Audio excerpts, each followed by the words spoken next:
ഇന്നലത്തെ car task കഴിഞ്ഞിട്ടുള്ള രാത്രിയിലത്തെ രംഗമാണിതെല്ലാം.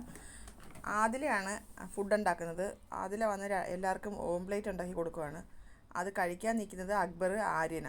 അപ്പം ഇവർക്ക് 3 പേർക്കും കൂടെ അവരുണ്ടാക്കുവാണ്. എന്നിട്ട് ചപ്പാത്തി, ഇത് മാത്രമല്ല ചപ്പാത്തി എടുക്കുന്നത്, ചപ്പാത്തി ഫ്രിഡ്ജിലിരിക്കുന്നത് അതെടുത്ത് ചൂടാക്കി കഴിക്കാനായിട്ട് ഓവനിൽ വെക്കുന്നുണ്ട്. ദാൽ കറി ഇരിപ്പുണ്ടെന്ന് പറയുന്നു, നമുക്ക് ചപ്പാത്തിയും കൂടെ കഴിക്കാമെന്ന് പറയുന്നു. അപ്പം ഇതേ കാര്യം കഴിഞ്ഞ വീക്കിൽ അനുമോൾ ചെയ്തപ്പോൾ അത് കുറ്റമാണ്. അതിന് ഏറ്റവും കൂടുതൽ എതിർത്ത ഒരാളാണ് ഈ ആദില. അന്ന് നൈറ്റ് എന്താ പറഞ്ഞതെന്ന് വെച്ചാൽ, അനുമോൾക്ക് അങ്ങനെ ഇവർക്ക് വിശക്കുന്നെങ്കിൽ വെള്ളം ഉണ്ടല്ലോ, വെള്ളം കുടിച്ചിട്ട് കിടക്കണമായിരുന്നു, അതാണ് ചെയ്യേണ്ടത്. അങ്ങനെ രാത്രിയിൽ മറ്റുള്ളവരുടെ ഫുഡ് എടുത്ത് ബാക്കിയുള്ളവർക്കൂടുള്ള ഷെയർ എടുത്ത് ഇങ്ങനെ കഴിക്കുന്നത് തെറ്റാണ്. അതിനൊരു നന്മമരം കളിക്കുന്നത്. അപ്പോൾ ഈ കളിക്കുന്ന കളിക്ക് എന്താണ് പറയേണ്ടത്? നന്മമരമല്ലേ? ആദില ഇപ്പോൾ ഈ കളിച്ചുകൊണ്ടിരിക്കുന്ന കളി നന്മമരമല്ലേ? അന്ന് അനുമോൾ ഉണ്ടാക്കി കൊടുത്തത് ഇവർക്ക് 2 പേർക്കും തന്നെയാണ്. ഈ അക്ബറിനും എല്ലാവരും ഉറങ്ങുവാണ്. എല്ലാവരും ഉറങ്ങുന്നത് വരെ ബിഗ് ബോസ് ഇങ്ങനെ കാണിക്കുന്നുണ്ട്. മുട്ടയൊക്കെ സൂം ചെയ്ത് തന്നെ കാണിക്കുന്നുണ്ട്. സൂം ചെയ്ത് കാണിക്കുകയാണ്. കണ്ടാ, മുട്ട ഉണ്ടാക്കി പ്ലേറ്റിനകത്ത് വയ്ക്കുന്നത്, അടുത്ത മുട്ട കല്ലിൽ ഒഴിച്ച് വെച്ചേക്കുന്നത്. അപ്പം ഇവർക്ക് എന്ത് വേണമെങ്കിലും കാണിക്കാം. ഒരാഴ്ച കഴിഞ്ഞില്ല, അതിന് മുമ്പേ. അതാണ് പറയുന്നത്, അനുമോടെ കൂടെയാണ് ദൈവം, അല്ലെങ്കിൽ ഇതൊക്കെ ഇങ്ങനെ കണ്ണിൽ കാണാൻ പറ്റുമോ? ഒരാഴ്ച പോലും തികഞ്ഞില്ല, അതിനുള്ളിൽ അതേ ആളുകൾ അതേ പ്രവൃത്തി ചെയ്യുവാണ്. ഏറ്റവും കൂടുതൽ എതിർത്ത ഒരാളാണ് ആദില.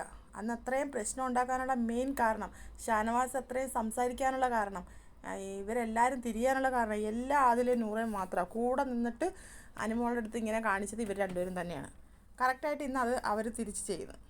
ഇത് ഞാൻ വിട്ട് കളഞ്ഞാൽ എൻ്റെ വീഡിയോയുടെ താഴെ വന്നിട്ട് ആദിലയുടെയോ നൂറയുടെയോ എന്ത് കാര്യം വന്നാലും എൻ്റെ വീഡിയോയുടെ താഴെ വന്നിട്ട് കുറേ കമൻറ്റ് ഇടുന്നവരുണ്ട്. അതും കുറേ പെണ്ണുങ്ങളാണ് കമൻറ്റ് ഇടുന്നത്.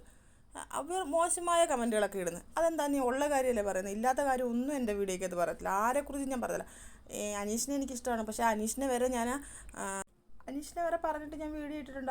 അനീഷ് തെറ്റിയതപ്പോൾ അനീഷിനെ പറഞ്ഞു, അനുമോളെ തെറ്റിയപ്പോൾ അനുമോളെ പറയുന്നത്. എന്ന് വെച്ചാൽ ഇവർ ആരുടെയും PR അല്ല. അതെൻ്റെ ചാനൽ നോക്കിയാൽ അറിയാം. ഇപ്പോൾ എൻ്റെ ആഗ്രഹം കൊണ്ട് തുടങ്ങിയ ഒരു ചാനലാണ്. 100-500 സബ്സ്ക്രൈബേഴ്സ് മാത്രമേ എനിക്കായിട്ടുള്ളൂ. ഞാൻ 7 വർഷം കൊണ്ട് 7 സീസണിലും കാണുന്ന ഒരാളാണ്. അപ്പോൾ എനിക്ക് തോന്നി, എൻ്റെ ആഗ്രഹമാണ് ഒരു ചാനൽ തുടങ്ങണമെന്നും ഇതിനെപ്പറ്റി സംസാരിക്കണമെന്നൊക്കെ എനിക്ക് തോന്നി. ഞാനിട്ടൊരു ചാനലാണ്, അല്ലാതെ ഞാൻ ആരുടെയും PR അല്ല. അത്ര നന്നായിട്ട് സംസാരിക്കാൻ പോലും എനിക്ക് അത്ര ആയിട്ടില്ല. ഞാൻ പഠിച്ചു വരുന്നതേ ഉള്ളൂ. പല കാര്യങ്ങളും ഞാൻ ഇതിനകത്ത് പഠിച്ചു വരുന്നതേ ഉള്ളൂ. പക്ഷേ ഈ കമൻറ്റൊക്കെ കാണുമ്പോൾ എനിക്കൊരു സങ്കടം, അതുകൊണ്ട് ഞാനിങ്ങനെ പറഞ്ഞതേ ഉള്ളൂ.